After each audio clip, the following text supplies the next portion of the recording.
For my comment system for my blog, personally I actually like to use Disqus rather than the native comment system on WordPress. And so Disqus, you've probably seen it around the internet. This is Disqus in action. So Wired uses Disqus for their comment system. So if you recognize this kind of layout and style, it's probably because a lot of blogs around the internet use Disqus for their comment system. And it just has a really clean design. It allows you to upvote, downvote, reply really easily, even share a comment, and then joining the discussion is really easy. If you have a Disqus account, you can comment on a ton of blogs because a lot of them already have it, or you can just sign in with Facebook, Twitter, Google. So yeah, Disqus just makes it really easy for people to sign in and comment. They can also comment as a guest, and it just has a really clean interface, and so I like it better than the native WordPress comment system. To get Disqus on your WordPress site, it's fairly easy. Just go to disqus.com, so go to the queue, then hit sign up, and it just needs a couple of things to sign up, so fill those out, and then hit sign up, and then go back to your WordPress dashboard, and we're going to install the Disqus plugin. So just search Disqus, and it's this Disqus comment system. It's by Disqus. Install now, okay. And then we're going to activate our plugin. Once it's activated, just hit configure, and then upgrade. Just click upgrade. Now once we're here, this is where you're going to type in the username and password that you just created for your Disqus account.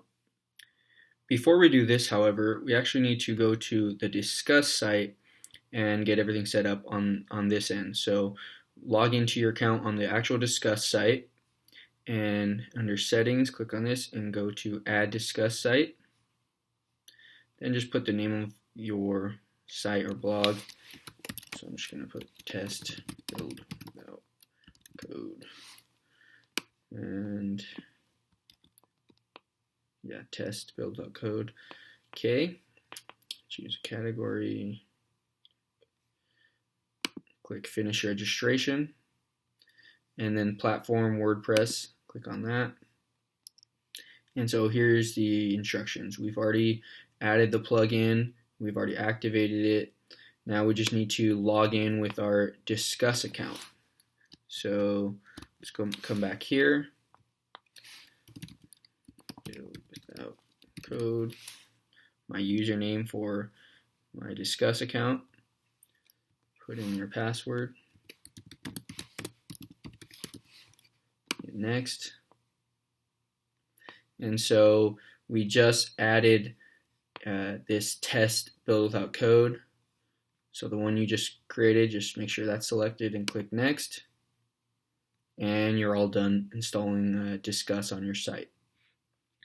So I think Disqus is awesome, but there's always some negative things. So one, for instance, is that it doesn't always look good on every single theme. You're going to have to test it. So on this theme, for instance, as you can see, there's no space on the side, so it kind of looks a little funky. So I could probably do something to tweak that. But yeah, so you'll have to test that on your specific theme, make sure that it actually looks good. But for the most part, it looks good and integrates well with almost every theme. This is one of the few I've come across where it doesn't look good. But that's just something to keep in mind.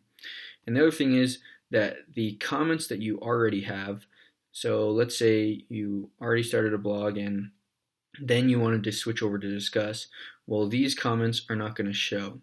So this anonymous comment was on this post, but as you can see, it doesn't show because now we just have Disqus, and Disqus doesn't show these old comments. You can, however, export these comments into Disqus, and to do so, you go to within comments, hit Disqus, plugin settings, and then if I scroll down right here, I can hit export comments, and this will export my WordPress comments into Disqus.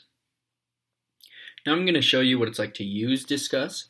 So for someone commenting, let's say, they say good job. This is what it'll look like from their end. They post, and there's the comment. And from our end, we used to edit settings of comments back here under settings and then discussion. But now most of this we do on Disqus's website. So for instance, if we want to approve comments before they go live on the site, instead of editing it here, we now edit it on Disqus's website. There's a few things we still edit here. For instance, if we want to turn comments on or off for new articles, we can still do that here. Or for individual posts, we can go to the specific post and turn comments on or off. But most of the settings we now do on Disqus's website. And to do that, we just go to comments, then Disqus, and then click go to Disqus moderation. So now we're going to go to settings, and here we edit the color scheme and all the stuff that we used to do on WordPress in their dashboard. Now we do here, for instance, moderation. So it's set as none, which is why when we did this comment, it automatically was published. But we could set it so that, we moderate all comments before, we have to approve them before they actually get published. So most settings we are going to do back here now. In addition, with the comments, we used to edit comments here for instance, approving them and stuff, but now we do that in here too. So settings is where we do settings, then we'll click on comments. Here we can see that comment that was just published. Good job. So it comes to us, and we had it set to automatically publish. That's why we didn't have to approve it or anything. It automatically went up, but I could delete it over here. So basically, this section, the all comments, to get to it, now we just go to Disqus moderation, and then this comments tab.